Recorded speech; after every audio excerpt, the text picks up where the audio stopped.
2000년 이전 국내 패스트푸드 시장은 맥도날드와 롯데리아의 압도적인 2강 체제였습니다. 이후 이 2강 체제를 위협하는 버거킹의 성장까지 더해 패스트푸드 시장은 경쟁이 더욱 치열해졌습니다. 하지만 현재 2020년 롯데리아가 가맹점 1350개를 오픈하고 상대적으로 맥도날드와 버거킹의 가맹점 오픈수가 주춤한 사이 그 뒤를 어느샌가 맘스터치가 1250여 개를 오픈하여 근소한 차이로 패스트푸드 1, 2위를 다투고 있습니다. 도대체 맘스터치는 이 큰 시장에서 어떻게 맥도날드, 롯데리아, 버거킹과 같은 큰 브랜드와의 경쟁에서 살아남을 수 있었을까요? 오늘은 이에 대해 이야기해볼까 합니다. 맘스터치의 시작은 파파이스의 한국법인 TS 푸드앤시스템즈에서 시작이 됩니다. 글로벌 치킨 프랜차이즈 파파이스의 한국법인이었던 TS 푸드앤시스템즈는 한국 토종 패스트푸드를 만들기 위해 맘스터치를 1997년 런칭하게 됩니다. 하지만 런칭 7년차였던 2004년까지 맘스터치는 약 20여 개 매장에서 연간 5억 원의 적자가 계속되고 있었던 암울한 상황이었습니다.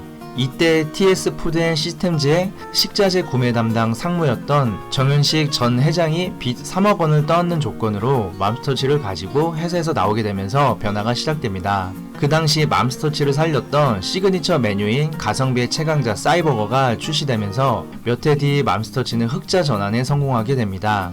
이후 승승장구하게 된 맘스터치는 2016년 패스트푸드 업계에서 드물게 증시 상장에도 성공하게 되었으며 앞전에 말했듯 국내 1350여 개 매장을 오픈한 롯데리아에 이어 1250여 개로 패스트푸드 가맹점 수 2위로 올라가게 됩니다. 하지만 최근 대형 프랜차이즈 브랜드들이 그렇듯 2019년 말 맘스터치는 사모펀드 운용사인 K&L 파트너스에게 소유권이 넘어가게 됩니다. 최근 많은 유명 프랜차이즈들의 주인이 사모펀드로 바뀌고 있는데 이는 결코 단점만 있는 것은 아닙니다.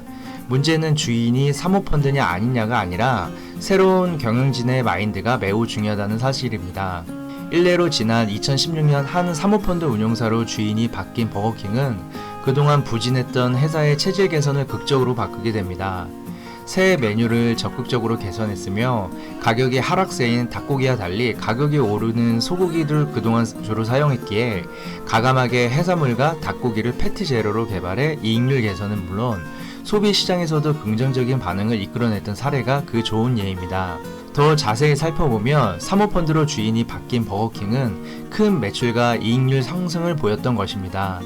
버거킹 한국 운용사인 BKR에 따르면 버거킹의 매출은 2017년 3,459억 원에서 2019년 5,028억 원으로 증가했고 영업이익은 15억 원에서 181억 원으로 올랐을 정도로 사모펀드의 버거킹 이인수는 버거킹에게 큰 호재였던 것입니다. 그렇다면 2019년까지 잘 나갔던 맘스터치는 사모펀드로 주인이 바뀌고 난 후 6개월 새 어떤 변화가 있었을까요? 우선 지금까지의 행보를 보면 아쉬운 점이 무척이나 많습니다. 가장 큰 변화는 맘스터치 메뉴 리뉴얼이라는 큰 변화를 보였는데 전체 18종이었던 버거는 13종으로 줄고 샐러드는 아예 메뉴에서 빠지게 됩니다. 이 와중에 가성비의 대명사로 알려졌던 맘스터치 버거들이 가격이 인상되게 됩니다. 물론 이 와중에 오히려 가격이 인하된 버거들도 있지만 주로 인기 있는 메뉴들의 가격이 인상되었기 때문에 상대적으로 소비자들은 비싸졌더라고 느낄 수밖에 없었습니다. 또한 운영한 지 1년이 채 되지 않았던 맘스터치몰은 아예 문을 닫아버렸습니다. 맘스터치몰은 닭가슴살 제품, 삼계탕 등을 전문적으로 팔던 온라인 쇼핑몰입니다. 맘스터치몰은 내놓는 제품마다 완판 행진을 기록하며 회사의 신사업으로 잘 안착하던 중이었으나 사업 방향 재검토라는 이유로 서비스가 아쉽게 종료하게 됩니다. 어찌되었든 그동안 워낙 큰 사랑받았던 맘스터치의 이런 갑작스러운 변화는 즉각적인 소비자들의 반발로 이어지게 되었습니다. 그 중에서도 많은 매니아층을 형성했던 할라피뇨 통살버거의 재출시를 소비자들은 꾸준히 요청했으며 뒤늦게 소비자 의견을 수렴한 맘스터치는 다행히도 발빠른 대처를 하여 할라피뇨 통살버거는 재출시하게 됐습니다. 하지만 그런 사례만 보더라도 맘스터치의 현재 행보는 아직까지는 긍정적으로 보이지 않습니다. 모든 가맹점들이 그렇듯 프랜차이즈 본사의 전략에 따라 가맹점들의 매출의 차이는 무척이나 크게 차이가 납니다. 현 맘스터치 가맹점들의 매출 또한 본사의 이러한 변화에 영향이 없을 수 없습니다. 그렇다면 이러한 변화 속에서도 맘스터치는 창업하기에 여전히 메리트가 있는 브랜드일까요? 결론적으로 말해 아직까지도 맘스터치는 창업하기에 무척이나 매력적인 브랜드라고 보여집니다. 수익률을 보자면 패스트푸드 자체가 전 업종을 통틀어 매출 대비 수익률이 좋은 편이 아닙니다.